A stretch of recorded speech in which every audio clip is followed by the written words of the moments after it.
The world did not end with a bang so much as it opened. One ordinary morning in Southern California, in the scrub hills outside San Diego, reality split along an invisible fault line. It widened into a shimmering wound in the air, a vertical river of light and distortion, humming with a pressure that made teeth ache and birds flee. On one side, Earth. Highways, suburbs, Marines scrambling at the edge of the unknown. On the other, a battlefield that had already been burning for years.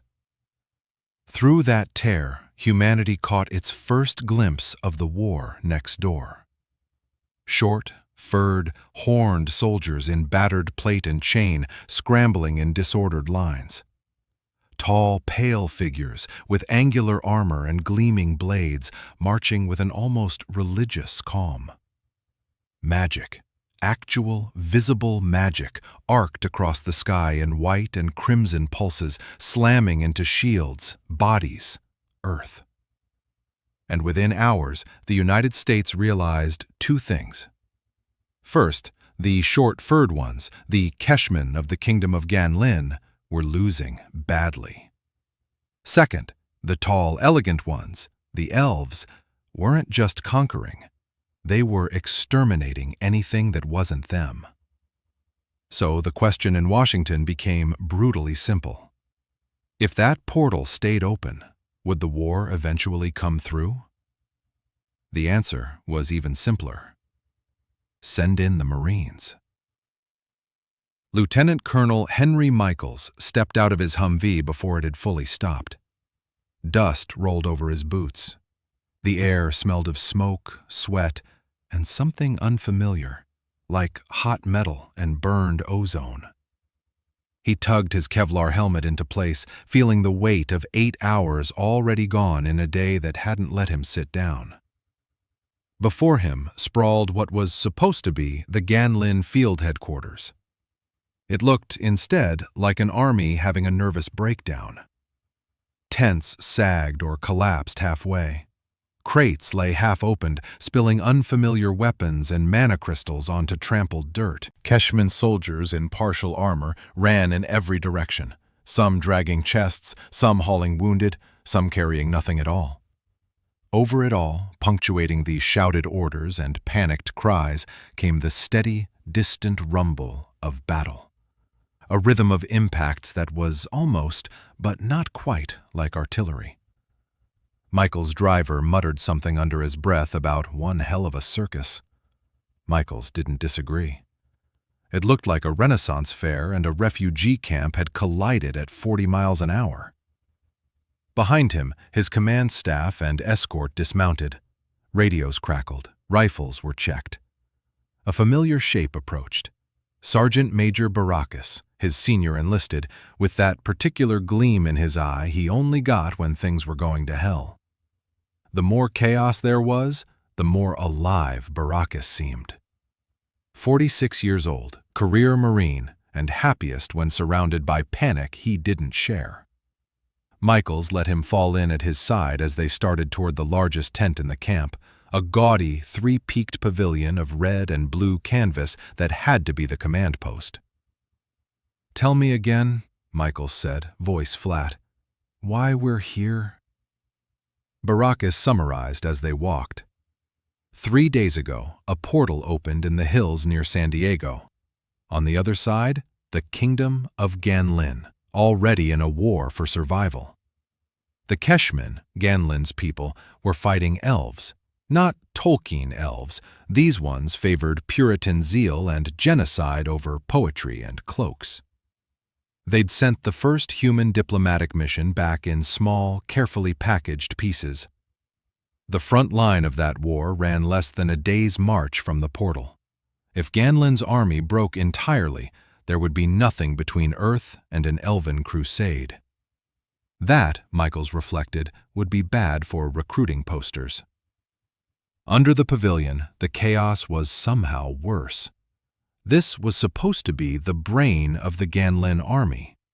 Instead, it looked like an argument exploded. Tables sagged under maps, carved markers, blades, and strange devices that glowed or pulsed faintly with mana. Well-dressed Keshmen in ornate armor yelled in overlapping streams, tails lashing, ears flicking. For a moment, when Michaels and his Marines stepped inside, the shouting stopped. Dozens of dark eyes turned toward the humans. The Keshmen's ears swiveled, but not toward the Marines, toward the outside, where the thump of distant explosions was getting uncomfortably close. Then the shouting resumed, faster, more frantic, until one Keshman barked a command that cut through the din like a whistle. He was older, with heavier armor and polished metal bands wrapped around his horns. The others fell back as he snapped orders, pointing Keshmen every which way until something like order reassembled itself. Then he turned to the humans with the exhausted calm of someone who's already had the worst day of his life and now has to talk to strangers. Michaels asked if he was in charge. The Keshman answered in his own tongue, high, sharp, full of yips and growls that meant nothing to human ears. Halfway through his sentence, he stopped, grimaced, and snapped at a younger assistant. The aide dug through an overturned chest and produced a single crystal wrapped in delicate braids of gold and silver. It glowed faintly from within, like someone had trapped moonlight in stone. He said something nervous. The older Keshman waved impatiently. Then the aide took a breath, his eyes flared silver, and he snapped the crystal in two. For an instant, the air punched outward. Michaels felt it like a static shock flicking across the inside of his skull. The young Keshman collapsed onto his backside with a startled yip, dazed but alive. The crystal was gone. No shards, no fragments, only the faint smell of ozone. And suddenly, the older Keshman's next words slid into Michael's mind as if they were spoken in fluent English. "I am Lord General Kiwan Rern Yangri," he said, "High Commander of the Royal Host and Supreme Commander of all Ganlin's armies. That mana crystal could have powered one of our heavy guns for a week, or bought 2 chests of gold. But if we cannot understand each other, none of that matters." He held out his hand, the gesture oddly familiar despite the fur and claws. Michaels took the offered arm, adjusting easily to the forearm grip instead of a Western handshake. "Lieutenant Colonel Henry Michaels," he replied evenly. "2nd Battalion, 5th Marines, 1st Marine Division, United States Marine Corps. What's the state of things here?" Yangri didn't bother dressing it up. Disaster. The elves had pushed nearly twice as many troops onto the field as Ganlin's scouts had anticipated. Their heaviest concentration of mages and gemblade elites had hit straight down the center, punching through like a spear. Ganlin's artillery had barely scratched their shields. Pike formations shattered before they reached melee. The line had buckled, then broken. Now the elven forces were pouring through not half a mile away. The royal host, the bulk of Ganlin's standing army, was in full rout. "We have no choice left but to retreat," Yangri finished, gesturing toward the rising thunder of the battle drawing closer.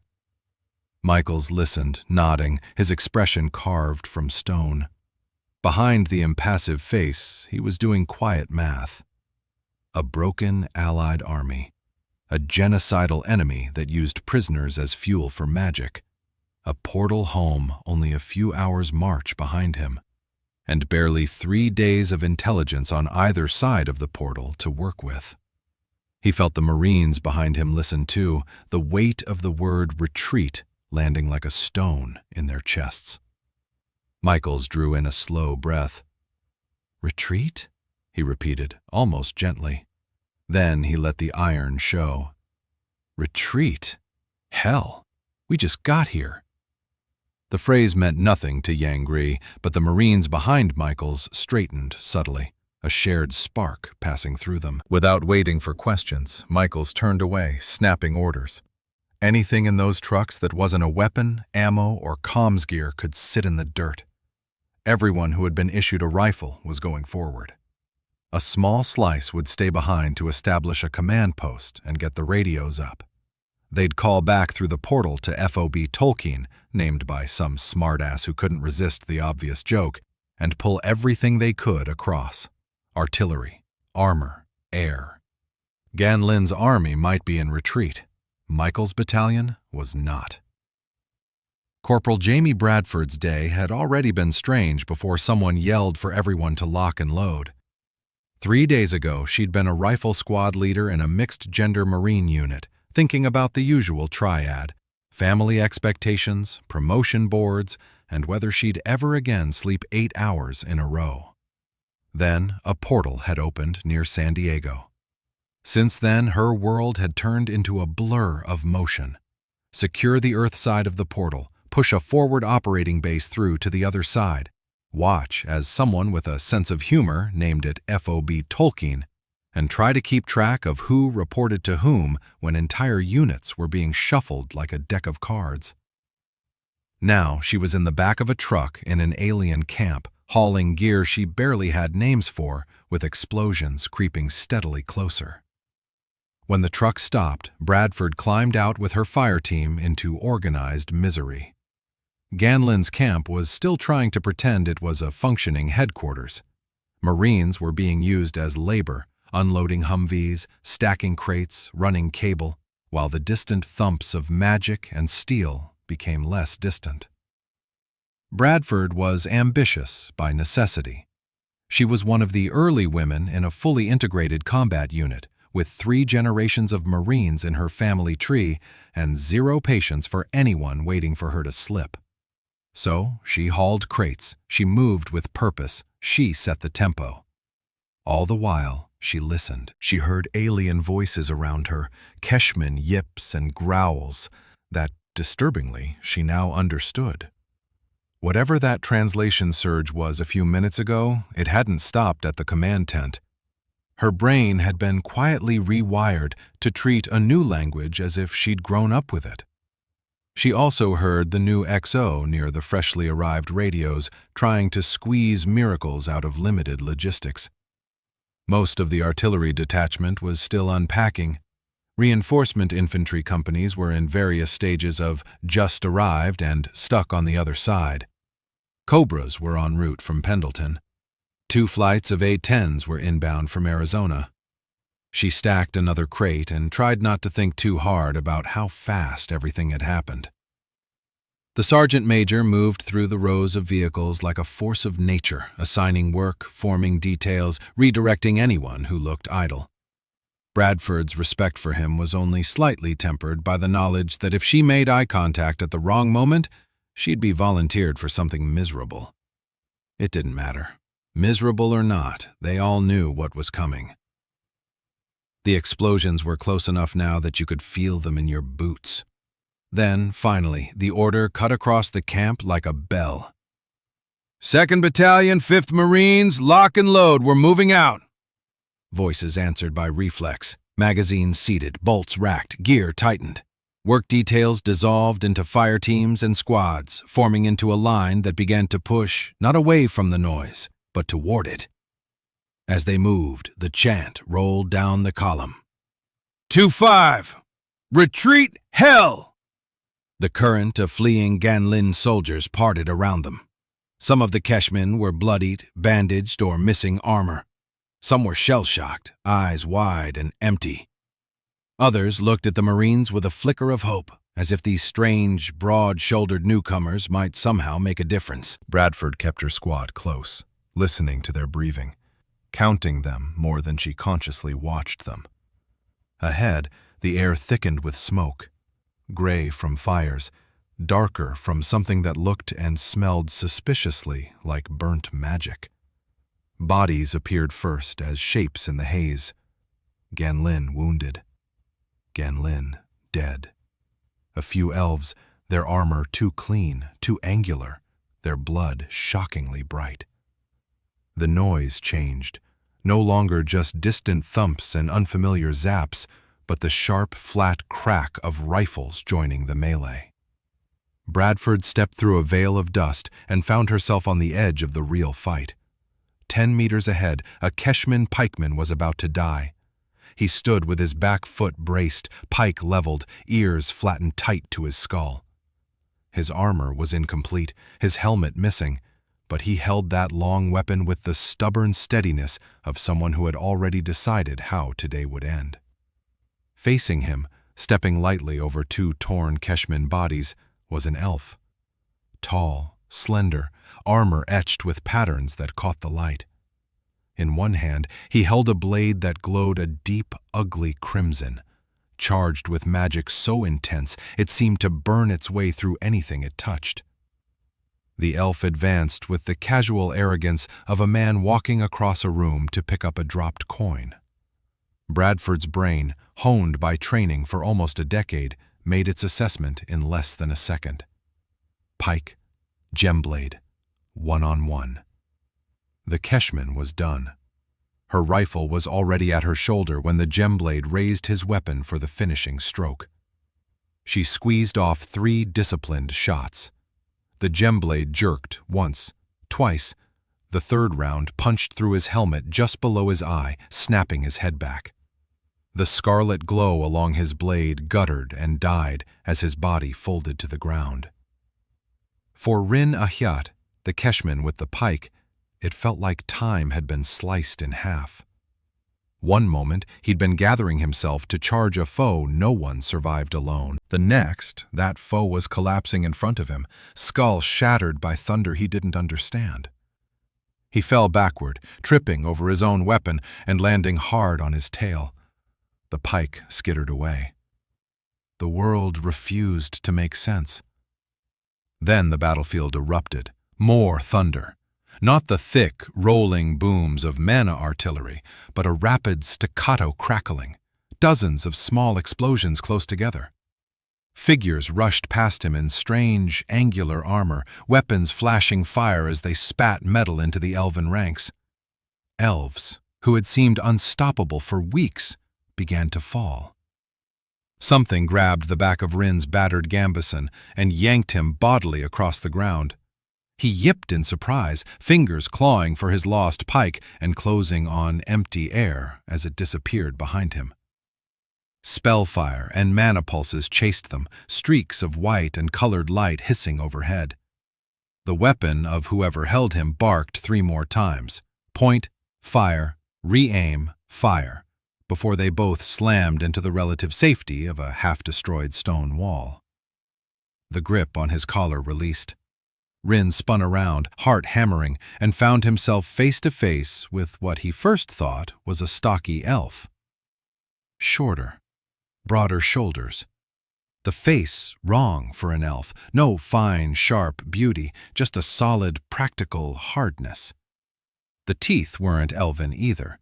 The canines were blunt, not elegant. The not elf grinned at him, an expression that somehow managed to be both reassuring and slightly deranged. "Stay down," she barked. Bradford barely got the warning out before a salvo of glowing shards smashed into the stones above them, showering them with fragments. Rounds snapped out from their impromptu position. Bradford worked the rifle like an extension of her hands. Pop up, acquire target, squeeze, track the fall, back down. Her saw gunner, Kowalski, was already set up at a nearby angle, laying down a stream of suppressive fire that sounded like an angry typewriter with homicidal intent. Rin pressed his back against the stone, ears ringing and fur bristling. He watched as a mage he'd seen shrug off arrows and spell bolts flared his shield in panic at one of Bradford's shots, only for her to shoot him again before the shield recovered. Double tap. Shield failed. Mage dropped. These creatures, these humans, were loud, chaotic, and reckless. They were also methodical in their own way. Every time an elf mage appeared, more than one rifle turned on him. Shields that had soaked up Ganlin volleys simply couldn't keep up with the pace. The elves, for the first time in Rin's memory, were being overrun at range. Then new shapes arrived. A metal carriage roared up beside the ruined wall, churning the ground under its wheels.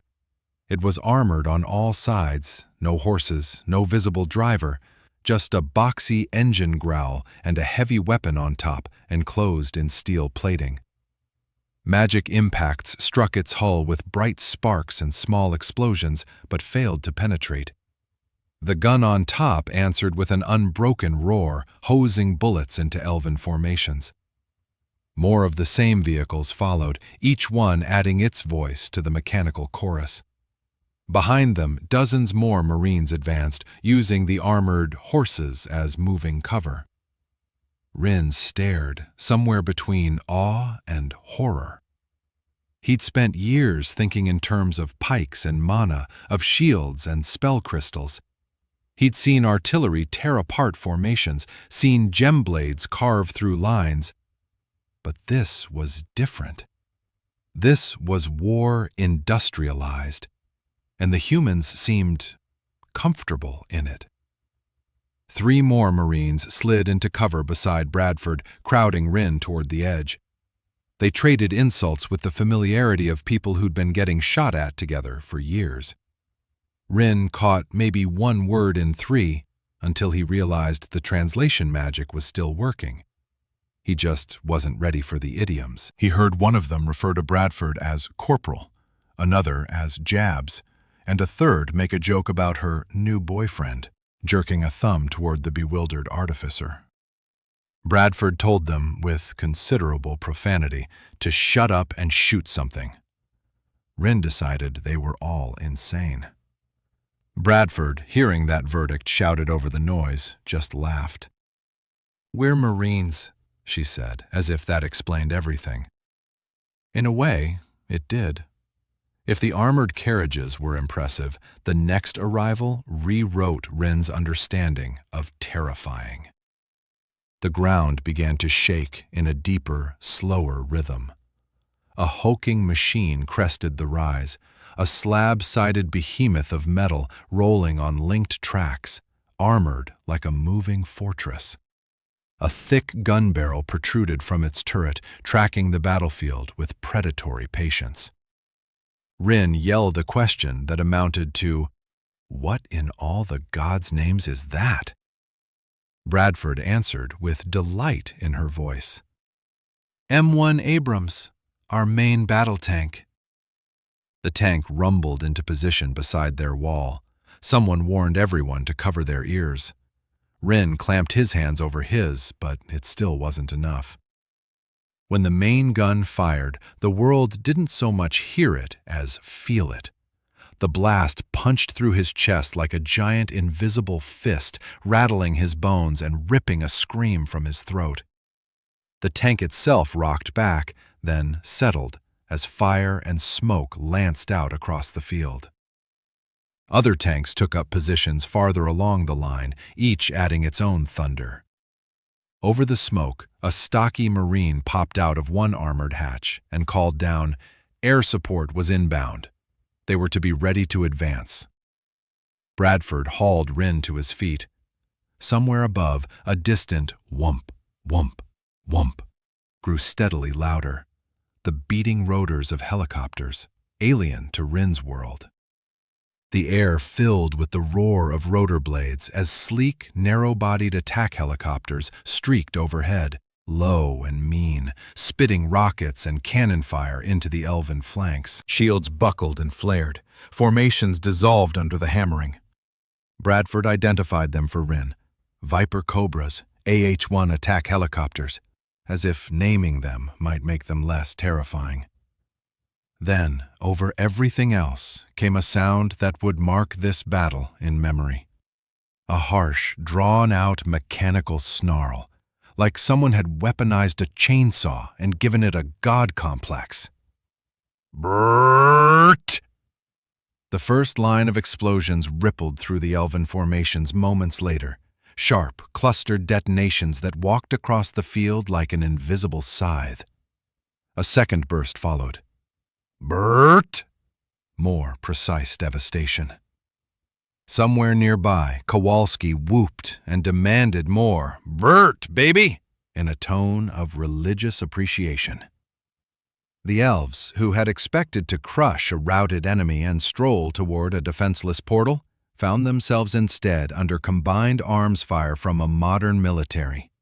Tanks, armored vehicles, helicopter gunships, and high-speed cannon all working together. It wasn't that humans didn't bleed. Marines were down, medics worked frantically. But the elves were bleeding harder, and for the first time in this war, they were the ones truly on the back foot. When the order came to move, it rolled down the line and through the ranks of Marines with the same old call and response. 2-5! Retreat! Hell! Rin, still half-deaf and wholly overwhelmed, watched as this new allied force, loud, irreverent, and ferociously competent, stepped forward into the gap his people had been driven out of. The elves had expected a broken army to chase. Instead, they'd found a wall that shot back. Later, minutes or hours, it was hard to track in the chaos, the battle had shifted, but it was far from over. The initial elven push had been blunted, lines reformed. Tanks seized a low rise and turned it into a firing platform. LAVs and a dozen surviving Humvees poured disciplined fire into elf formations that were pulling back, drawing tight around those crystal towers. Overhead, attack helicopters circled, nipping at the elven flanks. And yet, those mana towers still burned like suns, protected by heavy shields that shrugged off missile strikes. Bradford had led her squad, what was left of it, forward behind a Humvee, Rin trotting in their wake. At some point he'd picked up a fallen artificer's staff, a length of carved material inlaid with arcane sigils and studded with mana crystals. He held it like a lifeline. He was full of questions now that the immediate terror of dying alone to a gemblade had passed. Where were they from? Why did they come? What were they? Bradford told him the truth in clipped phrases as they jogged. They were human, from the world on the other side of the portal. The portal had just appeared. No, they didn't know why. No, they didn't know how long it would stay. "We're aliens," one of her Marines joked, and Rin shot him a dubious look that transcended culture. Any attempt at deeper philosophical discussion ended when a chunk of the world tried to kill them. A massive spell. Rin identified it between gritted teeth as a channeled shard blast from elven archmages, slammed into the Abrams tank to their right. The front of the tank lifted off the ground as the explosion tore at its armor, showering the area in dirt and metal fragments. Bradford flinched, expecting to see the vehicle torn open like a can. Instead, it shuddered, dropped back into the crater, then crawled forward, battered, but still moving. The Humvees weren't so lucky. Another ripple of shard fire crossed the field. Dirt fountained, and one of the lightly armored vehicles took a direct hit. The front crumpled inward. A moment later, it went up in fire and shrapnel. One more blast landed close. Too close. The Humvee Bradford's squad was following lurched violently as the ground under its front wheels ignited.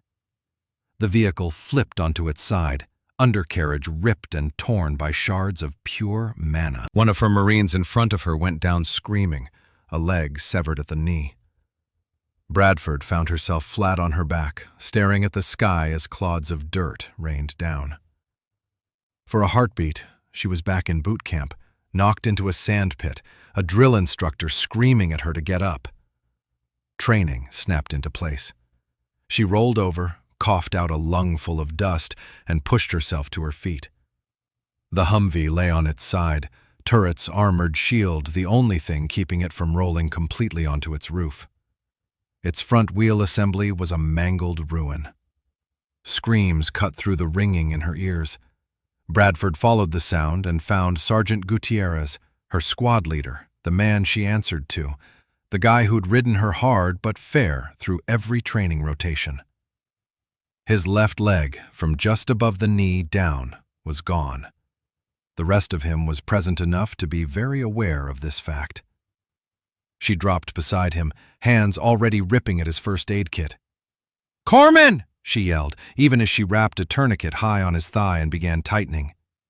Her voice tried for calm humor, some line about dancing and his lack of talent, because keeping him conscious mattered as much as stopping the blood. By the time she'd finished torquing the strap down until he choked off his own curse, the Navy corpsman had arrived, a big man with a calm voice and blue gloves who took over with professional efficiency. Bradford forced herself to pull away. She took one last look to make sure Gutierrez was, for now, as stable as anyone could be with that much missing. And then she turned to the bigger picture. The wrecked Humvee had sheltered most of her people from the blast, but not all. A few more Marines were down. One was clearly gone, others being treated. She ran a rapid head count. 10 Marines still fighting fit, including 2 HQ types who'd ended up with her squad and were about to discover they were no longer rear echelon. Plus 1 alien artificer now clinging to his salvaged staff. And with Gutierrez down, command of the squad had just landed on her shoulders. "Stevens, Gomez, Dubois, crack that Humvee open," she ordered, voice steady. "I want every survivor out and every round of ammo you can scrounge. Sampson, get on the radio and let command know we need medevac.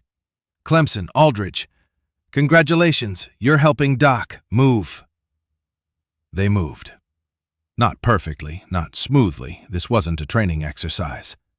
But they moved. Bradford took a moment at the corner of the upended Humvee, peeking out to survey the battlefield.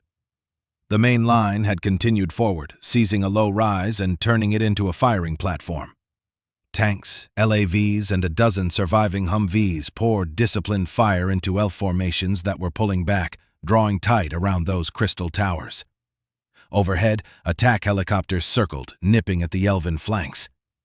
And yet those mana towers still burned like suns, protected by heavy shields that shrugged off missile strikes. Closer, though. Closer was something she hadn't accounted for. "Range on those towers?" she asked, glancing at Rin. Rin readjusted the mismatched ear defenders someone had shoved over his ears earlier and focused. For him, distance was instinct. Artificers had to know their ranges, to coordinate spell arcs and help direct their own artillery. He estimated the distance in terms of tails, the length of his own tail as a unit. Then, after a moment's confusion and raised eyebrows, they translated that into human meters. 600, give or take, maybe a bit more. Enough for heavy magic to be reaching them without too much difficulty. Bradford pressed him for more. How often could those towers fire? Why hadn't there been another salvo? Rin's answers were limited. Victories for Ganlin had been few, opportunities to study captured towers fewer still. They knew the towers couldn't hold infinite mana and required time to recharge. They shouldn't have been this quiet. The only times he'd seen them hold fire when they could have obliterated their enemies were... He stopped mid-sentence and snarled a word the translation spell refused to render. Ambush. Rin's eyes widened as the implication sank in. If the towers weren't firing, maybe it wasn't because they couldn't. Maybe it was because the elves wanted the humans to advance, wanted them to think the worst had passed. He lunged out from behind the Humvee, staff raised, eyes flaring silver. Bradford almost grabbed him back on reflex, then caught herself and covered him instead. He muttered an incantation, the staff's inlays lighting up in sympathetic patterns. He flung a cone of energy out across the field, a transparent wave that rolled over empty air. Empty air that wasn't empty. Elven formations shimmered into view as their concealment spells were peeled away. Dozens, hundreds of legionnaires and elites positioned between Bradford's battered forward element and the rest of the battalion, blades already glowing, ready to fall on the human line from behind and from within. "Ambush!" Bradford shouted, voice cutting through gunfire and static. They were less than 100 yards from those hidden ranks. Too close, too exposed. Rifles barked, saws roared, Marines pivoted as one toward the suddenly exposed threat. The elves, caught mid-preparation, hesitated only for a heartbeat before moving. Some formations charged Bradford's small group, others angled toward the main human line. Spellfire erupted, pulses of white and colored energy streaking toward the Humvee and everyone using it as cover. None of it hit. The bursts curved upward at the last instant, passing harmlessly overhead. Tracer-like lines bent in defiance of basic physics. Bradford spared Rin a glance. He stood in the open again, staff leveled, expression locked in intense focus. Both his eyes and the arcane lines along the staff blazed silver. He was redirecting incoming spells in real time, dipping them just enough to clear the humans crouched behind the vehicle. Bradford made a mental note to hug him later, if they were both still alive. Instead, she swapped the high-explosive grenade in her M203 for a smoke round, red, the color they used to mark priority targets. She thumbed the sight up, called out to her radio man, and launched the grenade in an arc that felt like muscle memory. It landed dead center in a knot of elves, bounced off one of their helmets, and detonated in a towering column of dark crimson smoke. She ducked, already working her rifle, as she shouted the fire mission into the radio. "Hostiles in ambush position on the red smoke. Danger close. Very danger close." The response from artillery came back mercifully fast. "Fire mission confirmed. Danger close. 20 seconds. 20 seconds was both too long and not long at all. An eternity in which to die, if those elves closed the distance. Barely enough time for the guns to speak, if they didn't. Bradford yelled the warning anyway, grabbing Rin and bodily dragging him down behind the Humvee with her. Marines around them flattened, pressed into whatever cover they could find. Rin landed atop her with a yipped protest. She rolled, flipping them so her armored body covered his much more lightly protected frame. His armor was good against steel, against shrapnel and concussive overpressure, not so much. He had just enough time to register indignation at being used as a mattress before the world became nothing but sound and force.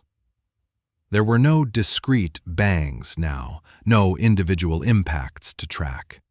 Just a continuous, rolling roar as shells walked across the ambush zone. The ground shook in steady pulses. Dust and smoke turned the world into a churning, gray-brown void. Somewhere beyond that wall of noise, the elves who'd been preparing to butcher Marines at close range were being fed through the meat grinder instead. The barrage paused for a heartbeat, as if the world took a breath. Then resumed, hammering the same area again. Bradford rode it out, the way you ride out a storm at sea. There was nothing else to do. Her ears screamed, her teeth rattled. Rin clung to his staff and to the idea that as long as he stayed under this very dense, very determined human, he might survive the gods' displeasure. At last, the guns fell silent. For a second, there was nothing but the high-pitched whine of abused ears trying to function again. Then, faint but clear, came a sound that Bradford, like every grunt who'd ever served in a combined arms war, recognized with a wild, irrational affection. The unholy mechanical trumpet of the A-10's Gatling gun. Bert! Then again. Bert! Someone up front, she was pretty sure it was Kowalski, yelled something about freedom and expressed his love for whoever was flying those planes. Someone else responded with profanity and an offer of marriage. The banter felt surreal and exactly right. Bradford rolled off Rin, giving him space to breathe. He pushed at her with indignation and a dazed expression that said he both appreciated not being shredded and resented being used as armor. She told Kowalski, who had apparently stayed up enough to watch the entire execution, to check for survivors in the kill zone, just in case any elves were stubborn enough to still be moving. Kowalski, ever himself, declared with cheerful certainty that they were all dead. And this time, Bradford believed him. Rin looked out from behind the ruined Humvee. The elven ambush force was gone. Not in the sense of retreating or scattered, they were simply absent as a coherent unit. Craters overlapped, bodies, or parts of them, lay where formations had stood moments before. He'd seen devastation from mana artillery. He'd seen villages burned, lines shattered, cities reduced. This was another scale, a different philosophy. The elves had treated war as a brutal ritual, a contest of power and will wrapped in doctrine and dogma. The humans treated it as engineering. Bradford, seeing his expression, clapped him lightly on the shoulder. "Welcome to Combined Arms," she said. He didn't understand the phrase, not really, but he understood the tone. Around them, the battle was still going. Towers still hummed. Some elven formations were pulling back in good order, regrouping beyond the reach of the latest hammer blows. The tank line on the rise continued to fire, chewing away at those who remained in range. Medics worked. Engineers checked vehicles. Radios barked orders. Reform, advance, consolidate lines with the Ganlin forces who'd rallied behind this wall of metal and noise. What had begun, for Ganlin, as a last stand and a collapsing rout, had turned into something else entirely. A coalition. Rin, artificer of a battered kingdom, and Bradford, corporal of a battalion that had just stepped into someone else's war, shared a moment of exhausted recognition. He thought of the mana crystal shattered back at the command tent, power enough for a week of artillery, sacrificed so their commanders could speak. She thought of the medevac helicopters inbound, of Gutierrez on the ground behind them, of the Marines who wouldn't be going home, and the ones who would be going home missing parts. Neither of them said the obvious out loud. This was just day one. The elves had centuries of doctrine and magic behind them. Ganlin had been fighting, and losing, for years. Earth had barely realized this world existed before being drawn into its slaughter fields. But now there was a portal, and through that portal had come a culture that had spent its recent history refining ways to project force with obscene efficiency. The elves had ordered Ganlin to retreat. Ganlin had tried.